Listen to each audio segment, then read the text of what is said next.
Okay, hi and hello. My name is Aryan Singh. Today we will discuss about antibiotics. आप thumbnail देखकर समझ तो गए होंगे कि आज जो है एंटीबायोटिक्स के बारे में हम देखने वाले हैं। जी हाँ, एंटीबायोटिक्स के अंदर जो क्लास आती है सिफेलोस्पोरिन। आज हम उसको समझने वाले हैं कि उसके अंदर कौन सी ड्रग्स या टैबलेट या मेडिसिन आती हैं, उनके यूजेस क्या होते हैं, वो बॉडी में कैसे काम करती हैं, उनसे जो होते साइड इफेक्ट हैं उनको भी हम देखने वाले हैं इसमें।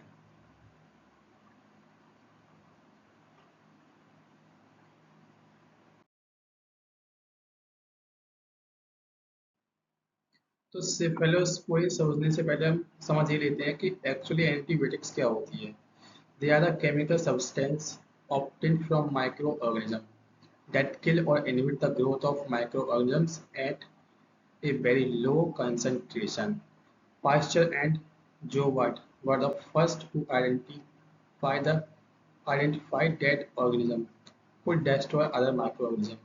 Paul Ehrlich, the father of modern chemotherapy, coined the term chemotherapy. मतलब क्या होता है कि एंटीबायोटिक्स जो होती हैं वो ऐसी ड्रग होती हैं जो कि हमारे माइक्रो ऑर्गेनिज्म को किल करती हैं। किल या तो किल करती हैं या फिर उनकी ग्रोथ को कम कर देती हैं। एंटीबायोटिक्स दो प्रकार के होते हैं, एक तो बैक्टीरियोस्टेटिक और बैक्टीरियोसाइडल। जो बैक्टीरियोस्टेटिक होती हैं वो माइक्रो ऑर्गेनिज्म मतलब बैक्टीरिया फंजाई की ग्रोथ को क्या है कम कर देती हैं। जो बैक्टीरियोसाइडल होती है वो बैक्टीरिया और फंजाई जो होती है उसकी ग्रोथ को खत्म कर देती है, मतलब बिल्कुल ही खत्म कर देती है।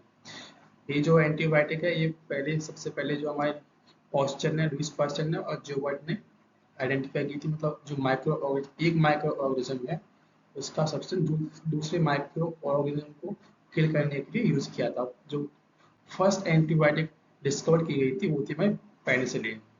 इसमें पेनिटोटम जो कंपाउंड था जो कि हमारे अलेक्जेंडर फ्लेमिंग ने खोज की थी, वो फर्स्ट पेंसिल थी।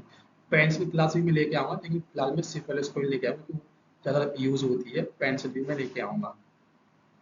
तो देखते हैं।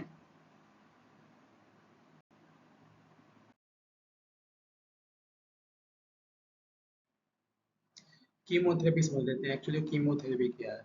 Can be defined as the use of a chemical substance in infectious disease to destroy microorganism without damaging the host tissue. मतलब ये क्या है, एक प्रोसेस होती है, मतलब एक थेरेपी होती है जिसमें हम केमिकल ड्रग्स का यूज करते हैं, मतलब जो इन्फेक्शियस बीमारियों को खत्म कर संक्रामक रोगों को खत्म करने के लिए, जो कि बैक्टीरिया फंजाई इन सब से होते हैं।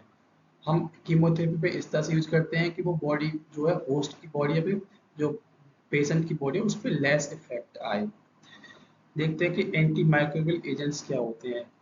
They are synthetic as well as naturally obtain drug that act against microorganism. मतलब वो ऑर्गेनिज्म ये वो एजेंट्स होते हैं जो कि नेचुरल भी होते हैं और सिंथेटिक लैब में प्रिपेयर्ड भी होते हैं, जो माइक्रो ऑर्गेनिज्म को किल करने के लिए दिए जाते हैं। हम एंटी माइक्रोबियल एजेंट्स पे ही बात करने वाले हैं। फुली जितनी भी ड्रग्स होती हैं वो सब एंटी माइक्रोबियल एजेंट्स ही होती हैं।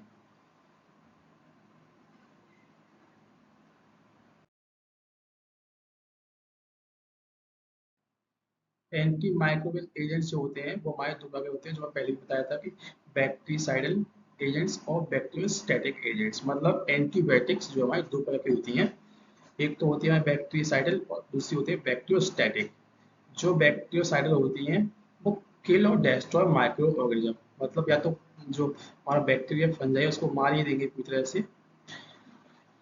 इसमें हमारे एग्जांपल आते हैं पेनिसिलिन, ये क्लास है ना कि कोई ड्रग है, इसके अंदर ड्रग्स आती हैं पेनिसिलिन, सिफेलोस्पोरिन और अमीनोग्लाइकोसाइड्स। आज हम सिफेलोस्पोरिन पे बात करेंगे, उसके अंदर कौन कौन सी मेडिसिन आती हैं।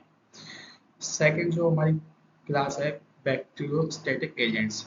ये बैक्टीरियोस्टैटिक एजेंट्स होते हैं, ये क्या है, जो बैक्टीरिया फंजाई है उसकी ग्रोथ को क्या करते हैं, इनहिबिट कर देते हैं। मतलब उसकी जो रेप्लिकेशन हो रही है, मल्टीप्लिकेशन, उसको रोक देंगे और अदर केसेस में ये उसको इनहिबिट कर देते हैं। बैक्टीरियोस्टैटिक एजेंट्स कैसे बनी और क्यों बने? क्योंकि पहले क्या था, बैक्टीरियोस्टैटिक एजेंट्स ही थे, लेकिन क्या बैक्टीरिया ने इतना रेजिस्टेंस डेवलप कर लिया कि ये उनको क्या मार ना सके, और लेटर टाइम में ये क्या बैक्टीरियोस्टैटिक एजेंट कहलाए गए। तो इसके अंदर हमारे सल्फोनामाइड्स आते हैं, टेट्रासाइक्लिन्स आती हैं, ये सब क्लास हैं। और क्लोएम्फेनिकोल और इराइथ्रोमाइसिन, ये सब ड्रग्स भी हैं, क्लास में हैं। तो इन सबको मैं एक एक करके लेके आऊंगा, लेकिन फिलहाल हम बात करते हैं सिफेलोस्पोरिन पे।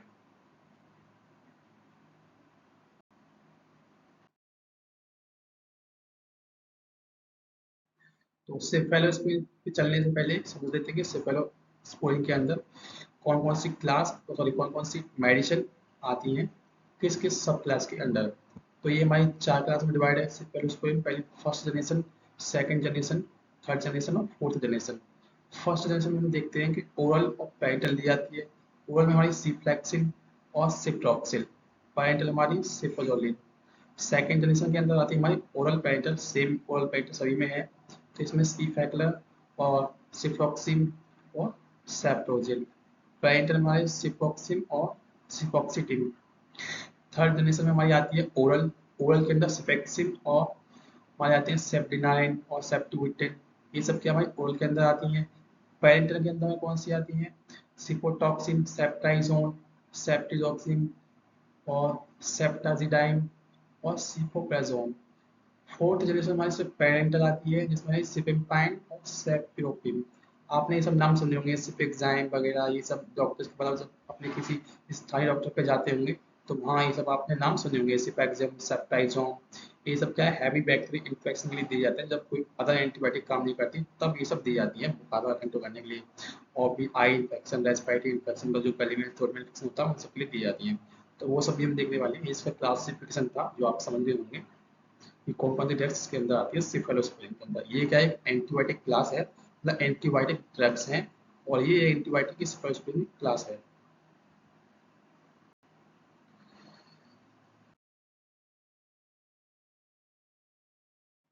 ये इसका मोड ऑफ एक्शन है।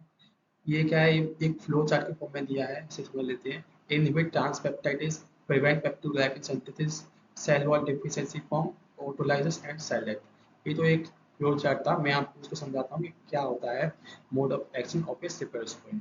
सेफेलोस्पोइन में क्या है, प्रोटीन सिंथेसिस को ड्रग रोक देती है। जब प्रोटीन सिंथेसिस रुक जाएगी तो उससे क्या हमारे जो सेल की हमारी रेप्लिकेशन हो रही थी, ग्रोथ हो रही थी, वो भी रुक जाएगी। जब सेल की जो है जो सेल वॉल है बैक्टीरियल सेल की, वो प्रोटीन से ही बनी है, और जब प्रोटीन बनना ही रुक जाएगी तो जो बैक्टीरियल सेल वॉल है वो भी बनना रुक जाएगी। इस तरह से क्या है, उसका मल्टीप्लिकेशन, रेप्लिकेशन और ग्रोथ सब रुक जाएगा। मेनली डीएनए सिंथेसिस वगैरह ये सब बाद में रुक जाती हैं। तो इस तरह से जो है हमारी सेफेलोस्पोइन का मोड ऑफ एक्शन होता है। इसमें दे रखा है ये सेफेलोस्पोइन है, फेलियर क्रॉस लिंकेज एंड पेप्टोडाइजेशन से रुक जाएगी, तो हमारी सेल वॉल है वो भी बनना रुक जाएगी। और धीरे धीरे क्या होगा कि हमारी जो बैक्टीरियल ग्रोथ है और एप्लीकेशन मल्टीप्लिकेशन है वो भी खत्म हो जाएगा। इस तरह से क्या है, बैक्टीरिया मरता है बॉडी के अंदर, रुका हुआ, उसके बाद ही कम होता है।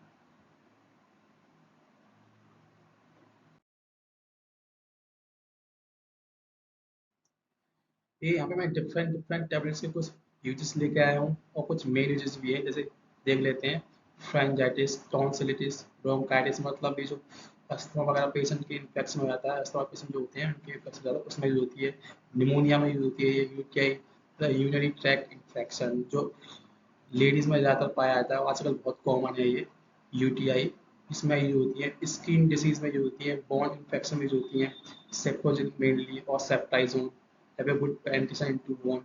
मेनिंजाइटिस, मतलब जो सिर की जो लेयर होती है ब्रेन की, मतलब दिमाग की, उसमें जब सूजन आ जाती है, जब कोई बैक्टीरियल इन्फेक्शन हो जाता है तब ये दी जाती है। सर्जिकल प्रोफाइलैक्सिस में भी दी जाती है। ये सिफिक्सिन का यूज रखा है, अपर रेस्पिरेटरी ट्रैक्ट इन्फेक्शन, और ये सब वही देखते हैं, गोनोरिया वगैरह आप देख सकते हैं, पढ़ सकते हैं इसे। सिपेम्पाइन का यूज रखा है hospital acquired pneumonia, traffic neutropenia, ये सब के ब्रांड नेम दे रखे हैं, एक दोस्त दे रखी है।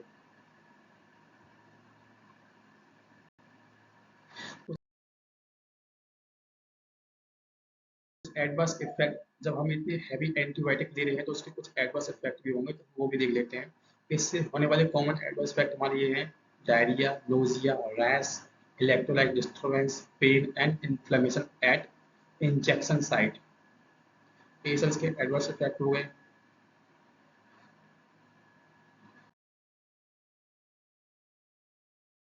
Okay, thanks for watching. Not take any drug और any medicine with the help of doctor, मतलब आप कोई भी दवा गोली अपने डॉक्टर की सलाह से लें। इस वीडियो को देखकर तो बिल्कुल न लें, क्योंकि ये वीडियो सिर्फ इन्फॉर्मेशन के हिसाब से है और स्टडी पर्पज के हिसाब से है।